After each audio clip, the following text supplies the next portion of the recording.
Hello students, welcome in today's lecture.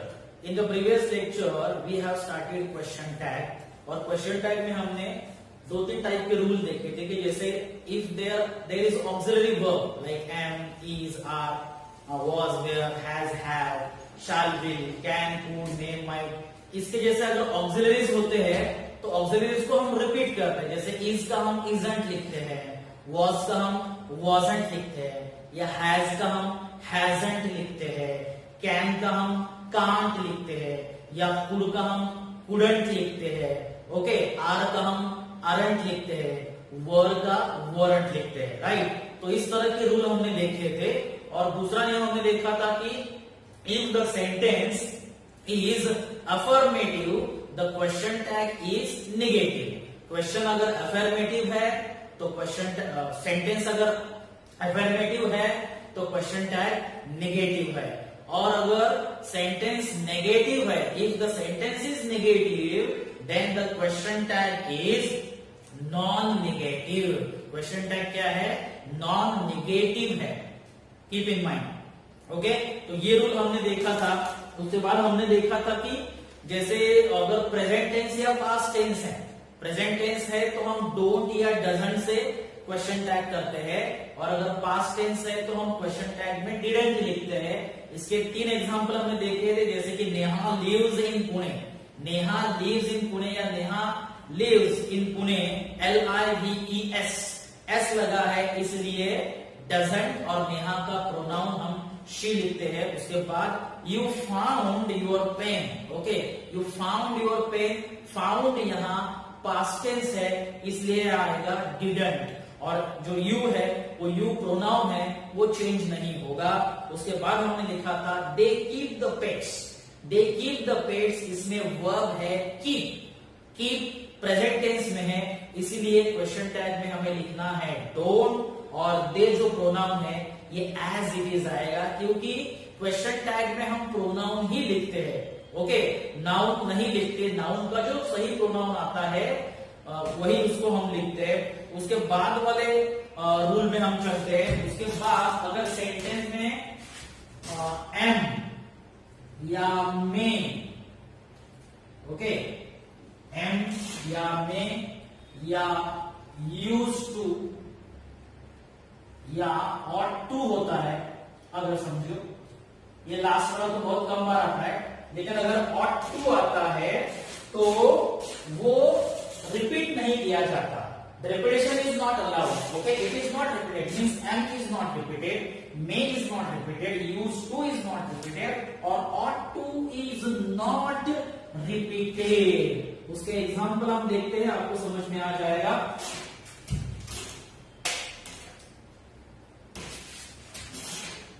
First example, I am late for the program.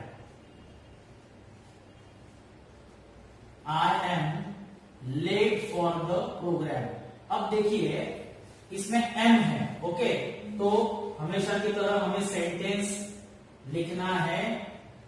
जब भी आपको exam में sentence दिया जाएगा, सेंटेंस आपको रिपीट करना है.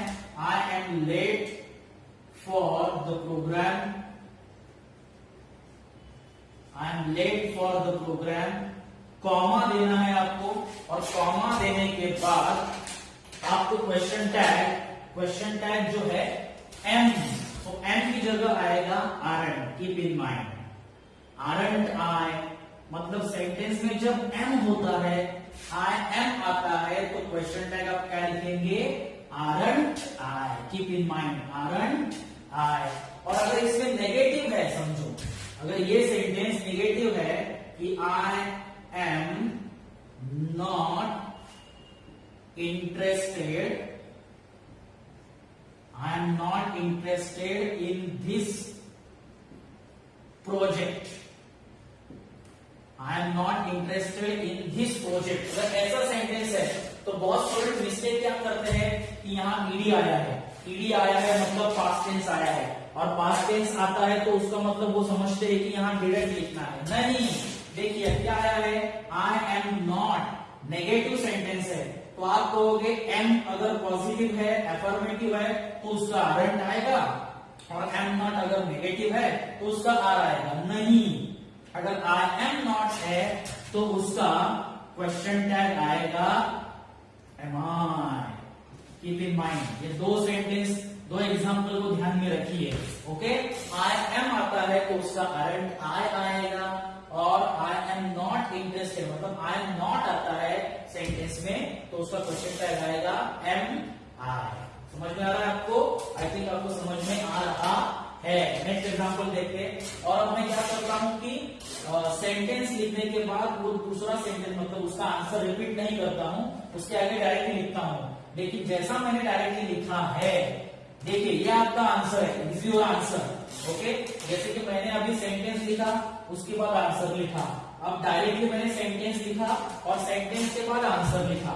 तो आपको एग्जाम में ऐसा सेंटेंस अगर दिया जाता है तो आपको आंसर इस तरह से लिखना है जैसे कि मैं लिख रहा हूं, this is answer, this is also your answer. ये आपको एग्जाम में दिया गया है, तो आपको पता ही एकदम सिंपल रूल है। उसके आगे का सेंटेंस देखते हैं। Nita may be able to help. Nita may be able to help. Nita may be able to help. अब देखिए इस सेंटेंस में क्या है, मे बी, मे आया है तो मे को रिपीट नहीं किया जाएगा, मे का क्वेश्चन टैग आएगा माइटंट। माइटंट शी, क्या आएगा, माइटंट शी। कीप इन माइंड, ये बहुत ही सिंपल टॉपिक है लेकिन हम अलग अलग टाइप के एग्जांपल देख रहे हैं। Okay, next example, he used to work with you. He used to work with you. He used to work with you. Okay, उसके बाद हम इसका क्वेश्चन टैग करेंगे। अब यूज टू आया है, ओके, तो यूज टू का मतलब ये पास्ट टेंस है, तो पास्ट टेंस है इसलिए इसका क्वेश्चन टैग आएगा डिडंट। डिडंट सब्जेक्ट क्या है, ही, तो ही का सब्जेक्ट ही आएगा, डिडंट ही। अलग अलग प्रकार के एग्जांपल कैसे सॉल्व कर रहे हैं हम पूरी तरह अच्छी तरह से देख लीजिए carefully. Okay, last example, we ought to ring her now. Fifth example और इस टाइप का last example, we ought to ring her now. We ought to ring her now. Comma देना है, कॉमा को भूलना नहीं है, सेंटेंस लिखने के बाद आपको कॉमा देना ही है। उसके बाद अगर ऑट टू सेंटेंस में है तो उसका वर्ब हम क्वेश्चन टैग में लिखेंगे shouldn't we question mark, shouldn't we। Okay, समझ में आया आपको? 5 एग्जांपल्स हमने टोटल देखे। आई एम, उसका क्वेश्चन टैग आएगा aren't I, क्योंकि एम है। आई एम नॉट अगर है तो क्वेश्चन टैग आएगा एम आई, क्योंकि ये नेगेटिव है तो इसका क्वेश्चन टैग अफर्मेटिव आया है। तो इन दोनों एग्जांपल को ध्यान में रखिए, ये दो एग्जांपल बहुत ही अलग एग्जांपल है क्वेश्चन टैग के। Okay, then Nita may be able to help, अगर मे है तो क्वेश्चन टैग में हम लिखेंगे mightn't. Okay, he used to work, अगर सेंटेंस में यूज टू है तो क्वेश्चन टैग में हम लिखेंगे डिडंट, क्योंकि ये पास्ट टेंस है इसलिए हम लिखेंगे didn't. And last example, we ought to ring her now, अगर ऑट टू आया है तो ऑट टू का हम लिखेंगे शुडंट। ओके, तो इस तरह से may, M, may, use to and ought to, इस रूल के एग्जांपल्स हमने सब देख लिए हैं। अब उसके आगे का जो रूल है, अगर आपको लिखना है तो स्क्रीनशॉट निकाल लीजिए, मैं बाजू में हो जाता हूं। ओके, तो अब इसका जो अगला एग्जांपल है, अगले जो रूल्स है वो अगले रूल्स को हम देखते हैं। बहुत ही सिंपल टॉपिक है लेकिन क्वेश्चन टैग जो है, क्वेश्चन टैग का कोई भी एक आध एग्जांपल आपको आ सकता है, लेकिन वो कौन से टाइप का आएगा या कौन से रूल का आएगा ये बता नहीं सकते। इसीलिए क्वेश्चन टैग के सभी रूल के सभी एग्जांपल आपको आने चाहिए। It is very simple topic, keep in mind, बहुत ही सिंपल टॉपिक है, लेकिन इसके वेरिएशंस बहुत है. There are so much variation, there are different kinds of examples. Okay, तो उसके आगे वाला रूल हम देखते हैं. अगर सेंटेंस में समवन, ओके, उसके बाद somebody, somebody, उसके बाद anybody, ओके, anybody के बाद anyone, anyone के बाद no one, nobody, no one है या nobody है, ओके, या everyone, everybody है, everyone या everybody है एज अ सब्जेक्ट. हाँ, ओके, ठीक तरह से पढ़ लीजिए. someone, somebody, anybody, anyone, no one, nobody, everyone, everybody. अगर इस तरह के प्रोनाउन आते हैं तो इन सभी के लिए हमको एक ही प्रोनाउन यूज करना होता है, और वो जो प्रोनाउन है वो प्रोनाउन कौन सा होगा? दे. ओके, इन सभी के लिए, क्योंकि एज अ सब्जेक्ट ये सब आते हैं. Someone, somebody, anybody, anyone, no one, nobody, everyone, everybody. अगर इनमें से कोई भी प्रोनाउन सेंटेंस में आता है तो क्वेश्चन टैग में in place of that pronoun we have to use they. हमको क्या यूज करना है? they यूज करना है. उसका एग्जांपल देखते हैं. someone gets your breakfast. someone gets your breakfast. someone gets your breakfast. Okay, अब देखिए यहां समवन है तो दे यूज करना पड़ेगा, लेकिन आप बोलेंगे गेट्स. गेट्स कौन सा टेंस है? प्रेजेंट टेंस है. और गेट वर्ब है और वर्ब को एस लगा है, तो बहुत स्टूडेंट लिखते हैं डजंट. डजंट दे कैसे आ सकता है? क्योंकि दे प्लूरल है और डजंट सिंगुलर है, इसलिए इसको हमें प्लूरल करना पड़ेगा. तो डजंट का प्लूरल क्या है? डोंट. और समवन का हम प्रोनाउन क्या लिखेंगे? दे. सो डजंट दे मत लिखिए, डजंट दे नहीं आएगा. भले यहां गेट्स को एस लगा है गेट को, लेकिन समवन का अगर हम दे लिखते हैं तो दे के पहले डजंट नहीं आएगा. Grammatically it is wrong. Don't आएगा क्योंकि डोंट प्लूरल है और दे भी प्लूरल है. Keep in mind. दूसरा एग्जांपल हम देखते हैं. No one question it. No one question it. Okay, comma दे दिया. No one question it. अब इसमें वर्ब कौन सा है? क्वेश्चन. ईडी लगा है तो कौन सा टेंस है? पास्ट टेंस है. तो यहां आएगा डिडंट. ओके, पास्ट टेंस है. और नो वन की जगह हमें क्या लिखना है? Sorry, no one question it. यहां डिडंट नहीं आएगा. डिडंट नहीं आएगा. क्यों डिडंट नहीं आएगा बताइए? क्योंकि नो वन नेगेटिव है तो यहां आ जाएगा डेड. क्योंकि डिडंट नहीं आएगा. डिडंट कब आता? जब यहां समवन आता. लेकिन नो वन है, नेगेटिव सेंटेंस है, इसलिए डिड आएगा और प्रोनाउन आ जाएगा दे. Okay, third example.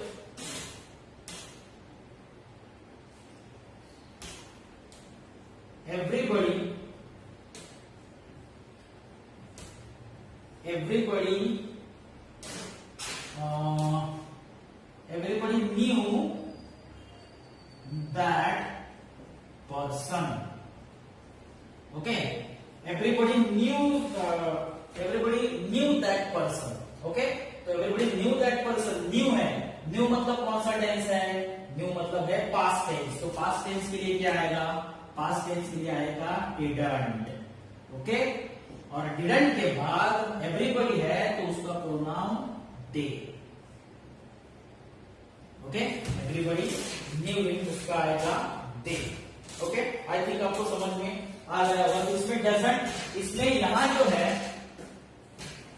जो है वो डजंट आएगा ही नहीं, या तो डिडंट आएगा, या तो डोंट आएगा, या तो वेरंट आएगा, या तो आरंट आएगा, क्योंकि दे जो है ये दे प्लुरल प्रोनाउन है, अनेक वचन त्याला आपण मराठीमध्ये बोलतो, है की नाही? अनेक वचनासाठी जे अनेक वचनाचे वर्ब्स आहेत, आर, वर, डोंट, डीड, ते वर्ब इकडे यूज होणार. ओके, तर मला वाटतं हा रूल तुम्हाला समजलेलं असेल.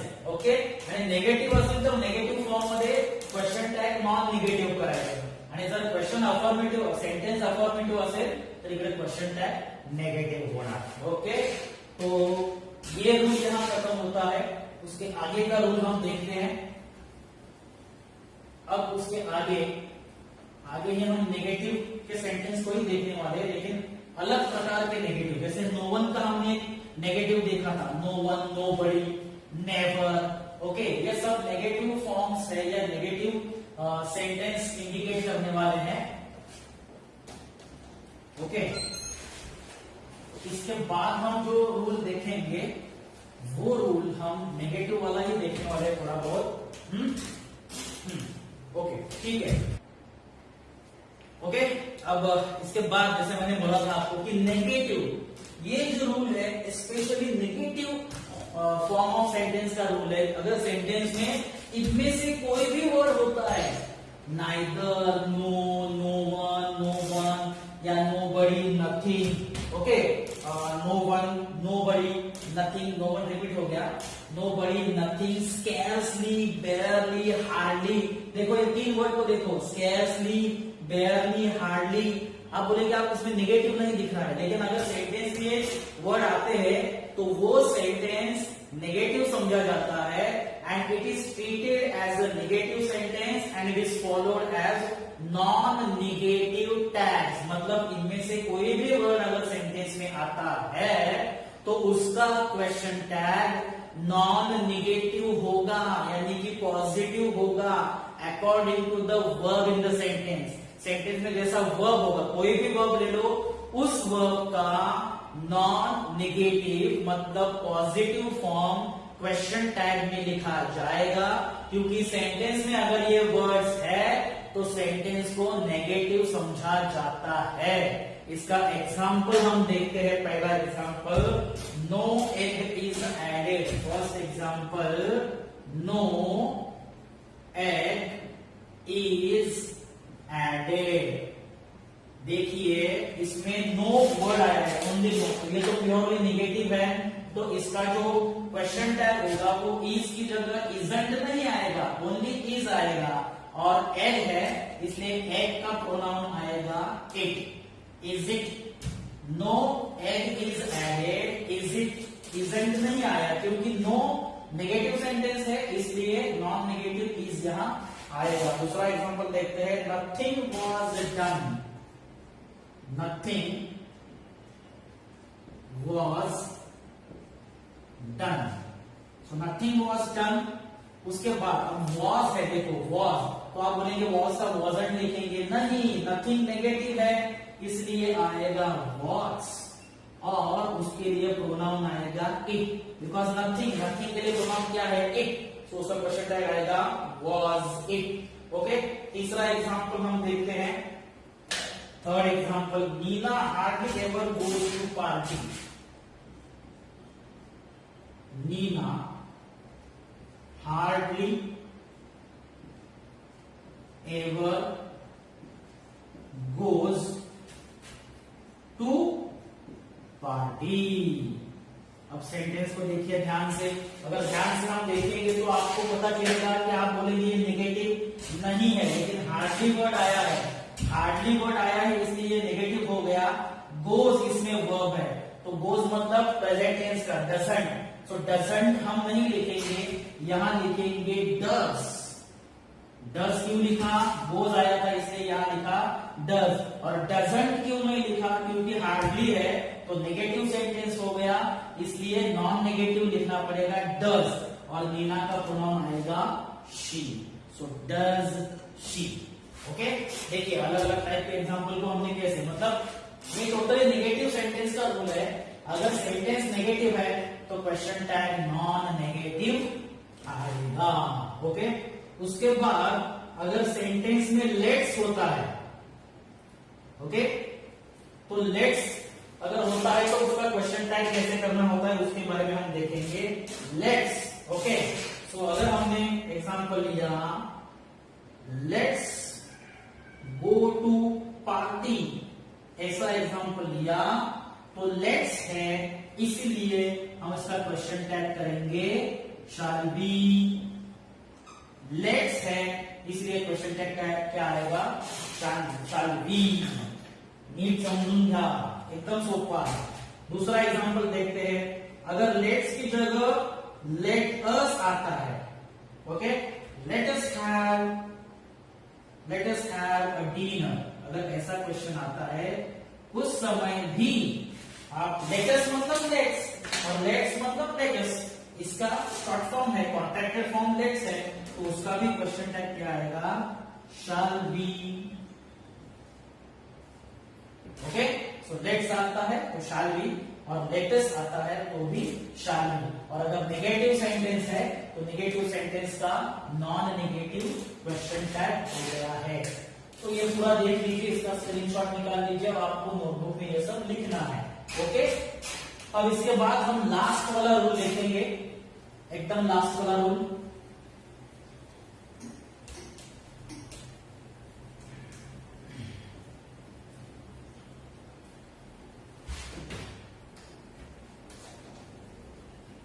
लास्ट रूल में हम देयर के सेंटेंस देखेंगे। अगर सेंटेंस में देयर आता है तो देयर की जगह हम देयर ही लिखते हैं, देयर को ही रिपीट करते हैं, लेकिन जो वर्ब है अकॉर्डिंग टू वर्ब उसको लिखना होता है।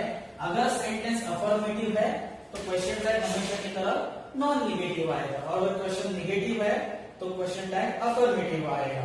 ओके, सो अगर देयर आता है तो हम देयर को ही रिपीट करने वाले हैं। ओके, देयर के सेंटेंस में हम देयर को ही रिपीट करेंगे। एग्जांपल देखते हैं, there is a lake near the building, there is a lake near the building. Okay, sentence कौन सा है, सेंटेंस है एफर्मेटिव, पॉजिटिव, इज आया है, तो इसका क्वेश्चन टैग हम मतलब वर्ब को हम करेंगे इजंट, क्योंकि ये अफर्मेटिव है तो इजंट करेंगे, और देयर को ही रिपीट करेंगे। तो सेंटेंस का बिगिनिंग अगर देयर से होता है तो क्वेश्चन टैग में भी देयर आएगा। दूसरा एग्जांपल देखते हैं, there would be more choice, there would be more choice, there would be more choice। अब सेंटेंस में would लिखा है, ओके, तो would का क्या होगा, wouldn't, would का होगा wouldn't, और there है तो there को ही रिपीट करेंगे, there, there। Okay, third example, there are no one in the class or classroom, there are no one in the classroom। Okay, अब there are no one in the classroom, देखिए यहां are आया है तो are का aren't नहीं आएगा, are का आएगा आर, और there का there ही आएगा, आर there। ओके, और लास्ट एग्जांपल,